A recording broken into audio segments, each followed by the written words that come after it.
존 카펜터가 만든 음악 들어봤어요? 가장 유명한 게 할로윈. 어. 따라따라따라 아이 따따따따따 아이 어떻게 뭘 또 이렇게 준비를 했어. 아니 그냥 너무 아무것도 없이 얘기하면 얘기를 자. 할 게 아예 없어요. 봉준호의 말하자면 차차기작이야. 차기작은 애니메이션. 그 다음에 만들 영화가 서울을 배경으로 한 공포 액션 영화다 이렇게 얘기가 됐고, 보니까 이거는 뭐 옛날부터 뭐 있었는데 그 질문들이란 프로그램에서 좀 구체화된 뭔가가 나올 줄 알았으나 아주 구체화되게 나오진 않았다. 떡밥만 괴물 처음 나왔을 때가 생각이 났는데 음. 자기가 고등학교 때 창밖을 보다가 한강대교에 뭐가 매달려 있는 거 봤다. 좀 비슷하게 지금 얘기를 한다라고 생각했었어요. 근데 그때 손석희 아나운서가 초반 한 장면만 뭐 얘기를 해달라 그랬더니 지하철의 배경인데 저쪽에서 똑같은 옷을 입은 사람들이 비슷한 옷. 비슷한 옷이었나? 비슷한 옷을 입은 사람들이 막 뛰어온다. 내가 듣기로 뛰어오는 건 아니었고 어. 넘어온다. 근데 그 사람들이 계속 많아진다. 그거밖에 없어. 그게 다예요. 하나 더 있다면 지하철 3호선이다. 그렇지. 손석희가 굳이 몇 호선입니까? 하고 물어보니까 괜히 말한 거 아닐까 싶은 생각도 나도 있어. 그 생각은 드는 게 봉준호가 그 말에 조금 흠칫했거든. 전혀 생각을 못한 질문 같아 보였단 말이야. 어쨌든 뭐 3호선이라고 했으니까 3호선 설정 하에서 얘기할 수 있지. 내가 그래서 아까 챗GPT에다가 이거 영상 만들려면은 썸네일이 필요한데 이거 썸네일 할 게 없는 거 그림을 그려달라고 했어. 첫 번째 내가 넣은 명령은 뭐였냐면은 서울 지하철 3호선에서 승객들이 다른 칸으로 도망가는 상황을 지브리 스타일로 그려줘. 그럴싸하게 나왔다? 야 이건 진짜 그럴싸하다. 그지? 이게 너무 장난스러운 느낌인 거야. 그래서 이 그림을 봉준호 감독의 영화 스타일로 그려줘 라고 얘기했어. 최교석인데 이거? 그 느낌인데. 근데 이것도 뭐 그럴싸하지. 어쨌든 지하철 안에 사람들이 뭔가 근데 아수라장이다. 그거를 듣고서 어. 생각했던 거는 지금은 아닌데 원당 3송 구간이 지하철역 중에 가장 긴 구간이었어. 아, 그래? 5km가 넘었었어. 원흥이 생겨갖고 지금은 2.8km인가로 줄었는데, 그리고 3호선이 대체로 여기 길어요. 관련이 있지 않을까. 그러니까 나는 그래서 이 영화가 시간하고 꽤 관련이 있을 것 같다는 생각을 시간. 했거든. 그러니까 어떤 사건을 벌어지는 어떤 텀이 있다든가, 지하철이기 때문에 지하철 다 설 것 같아. 그 서는 사이사이마다 무슨 일이 발생을 하거나. 너는 지금 일단 생각하는 게 기본 배경이 지하철일 거다라고 생각하는 거지. 그치. 이 이야기 전체의 배경이.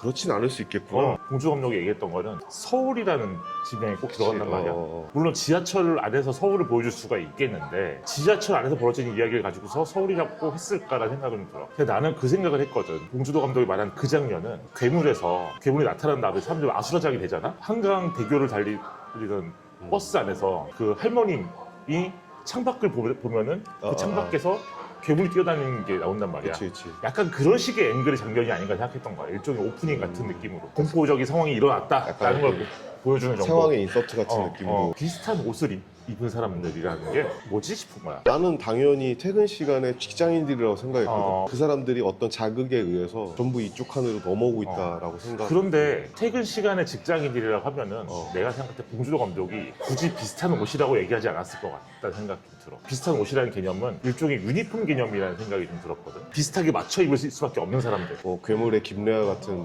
그치, 그런 사람들일 수도 있고, 현실적으로 생각했을 때 일산선에 일단 풍경을 생각을 했고, 그러면은 일종의 교복 같은 거 아닐까 생각해봤어. 그런데 교복이라고 해도 좀 뭔가 재밌지가 않아. 재미없지. 그래서 내가 생각했던 거는 일산선 정도 되면은 군인이 아닐까. 설득력 있어. 그게 그 인터뷰 보면은 우리가 경험했던, 그리고 다시는 경험하고 싶지 않은이라는 워딩으로 얘기를 했거든. 코로나19라고 해야 되나? 근데 2019년에 최초의 이 이야기가 나온 걸 보면 코로나 이전이잖아. 또 그 얘기를 했거든. 그 2001년도부터 생각을 했는데 그런 본질적인 핵심은 안 건드리고 계속 그걸 굴려왔다고 얘기를 했단 말이야. 내 생각에는 2001년 이전에 우리가 겪어본 적이 있는 어떤 일에 대한 거 같아. 9.11 테러? 공포 액션이라고 주로 얘기를 하긴 했는데 어떤 인터뷰 하나에서는 재난 호러라는 말도 하긴 했어. 재난적 상황인 건 맞는 것 같아. 근데 재난적 상황이라는 것도 사실 봉준호 그 기존 예전 작품들을 생각해보면 사람들이 되게 무력해질 수밖에 없는 상황들 안에서 일어나는 일들을 그린 게 대부분이잖아.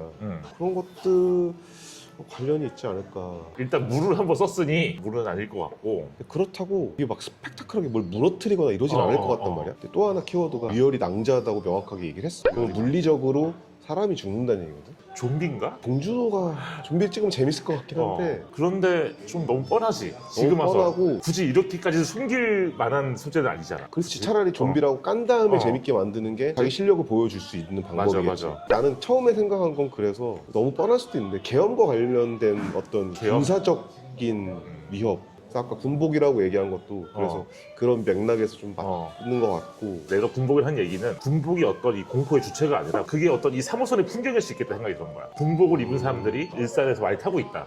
주변 군부대에서 외곽이다 휴가를 나온 애들이 비슷한 시간대에 올라타고 지하철이 안에 있는데 뭔가를 피하려고 이쪽 칸으로 넘어온다. 어쨌든 유혈이 낭자하다. 서울 전역에 공포스러운 무언가가 귀신이나 뭐 초자연적인 존재가 나오는 공포는 아니다. 타인에 대한 공포, 두려움, 사회적인 공포 이거라면 여기에 걸맞지라고 할 만한 게 떠오르진 않아. 근데 지금 아레나 인터뷰 이 보면은 이게 또 좀비야 느낌이. 그것도 맞아. 근데 초자연적인 건 아니래잖아. 그러니까 좀비와 동일하게 행동을 하는 그런 식으로 꼬리에 꼬리를 무니까 그런 게 어딨어.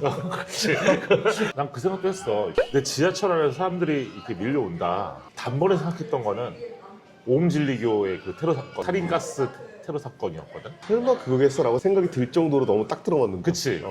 얘기가 되는 게 그냥 이게 가능하잖아. 서울 전역에서 그런 가스 테러가 가능한 거잖아. 평범한 사람으로 위장한 그 신도들이 살인은 그 냄새도 없고 색깔도 없는 그거를 찢어놓고 그냥 가버리면은. 잘 알려져 있는 사건인데 서울을 배경으로 굳이? 그렇지. 재난 호러라고 했잖아. 나는 그 주체가 사람일 것 같다는 거야. 그렇지. 사람에 의한 재난 상황. 근데 이 사람이 파악할 수가 없는 거지. 바로 저기 앉은 사람이 날 죽일 수도 있는 거고. 뭔가 이런 개념이지 않을까. 사이비 종교 같은 거라면은 동시다발적인 어떤 칼부림 테러라면은 시작은 지하철에서 벌어지는 어떤 그런 것이고 코엑스에서 한 주가 벌어지고 있고 광우광장에서 또 누가 벌어지고 있고 일산 라페스타에서 라페스타. 라페스타 요즘 거기 완전 다 망했기 때문에 완전 망했어 진짜. 월세 빵원에도 안 들어와. 라페스타 나오지 않을까? 아포칼립스. 그런 배경 나올 수도 있을 것 같아. 구로사와 기요시를 워낙 좋아하니까 봉준호가 특히 큐어를 뭐에 홀렸는지 모르겠지만 사람 죽이고 다니는 얘기인데 봉준호가 그런 식의 얘기를 할 것 같진 않거든. 뭐 때문에 그랬고 이런 게 있을 거라. 그러니까 유혈 낭자, 타인에 대한 공포 이거면은 사람이 사람을 해야 하는 그런 상황은 맞지 않을까. 근데 사람이 사람을 죽이게끔 만드는 게 모르겠다. 봉준호 스타일로 광신도가 나오는 것도 재밌긴 하겠다. 그런데 또 그것도 뻔해. 사실 근데 봉준호 감독이 되게 독특한 소재를 잘 하는 게 아니라 다소 뻔한 소재를 자기 스타일로 소화를 그렇긴 잘하는 하지. 사람이니까 그런데 굳이 이렇게 숨기는 게 뭔가 기똥찬 게 있지 않을까. 자기 본인이 생각해도 이건 좀 죽이는 것 같다라고 생각을 하는 것 같아. 사실 18년을 생각을 했어도 기똥찬 거 아니면 18년 어쩌고 이런 얘기 못해. 그렇지. 존 카펜터까지 끌어들였잖아. 맞아. 봉준호가 그만한 영화광이면 그런 얘기 잘 못해. 진짜 자신 있는 거야. 그렇지. 근데 그거는 조카페터가 하기로 한 건 사실인 거야. 그냥 기분 좋게 알았어 내가 해줄게 뭐. 계약서를 쓴다. 약간 그런 식으로 기사를 봤어. 그러면은 존 카페터라면은 더싱이잖아. 더띵이고 할로윈이고 뭐 매드니스고 어쨌든 그런 어떤 주체가 있는 영화잖아. 존 카펜터가 만든 음악 들어봤어요? 잘 기억나는 거 기억은 있어? 없어. 크지 않아 스케일이. 크지 않다는 게 어떤 개념이지? 되게 단촐해 음악이. 분위기로 좀 미니멀하게 가는 스타일이거든. 나도 뭐 그 사람 음악을 다 들어본 건 아니지만 약간 어떤 좀 음침한 리프를 반복한다든지 그런 식의 음악을 주로 만든 걸로 알고 있거든. 가장 유명한 게 할로윈. 따라따라따라 아이 따따따따따 아이 어떻게 바로 안 나오네. 존 카펜터가 음악을 맡았다는 건 규모가 작은 얘기라는 것 같고 내 생각에는 신경을 거슬리게 하고 약간 불협화음이나 일반적으로 듣지 못하는 화성을 쓴다거나 내가 알기로는 전자악기를 쓰는 걸로 알고 있거든. 근데 봉준호랑 전자악기는 그렇게 잘 어울리진 않아. 어쨌든 봉준호 감독이 그 심해 생물을 주제로 한 애니메이션이 올해나 내년에 공개가 된다? 내년이라고 내년에 공개가 되면은 그때 이미 이 영화를 찍고 있거나 그때쯤 되면 그렇겠지. 그때 캐스팅 소식이 뜨면서 뭔가 나오겠지. 한 줄짜리 로그라인이라도 나오겠지. 기대는 되지. 나는 또 공포 영화를 워낙 좋아하니까. 당연히 기대가 되지. 일단 한국에서 만든다고 하고 서울이 배경이라고 하고 뭔가 엄청난 게 나올 수 있겠다. 큰 게 하나 있는 것 같아. 이 기대감에 또 이런 아무 말을 하는 거고. 자, 오케이. 오늘의 대화는 여기서 알겠습니다. 종료하겠습니다.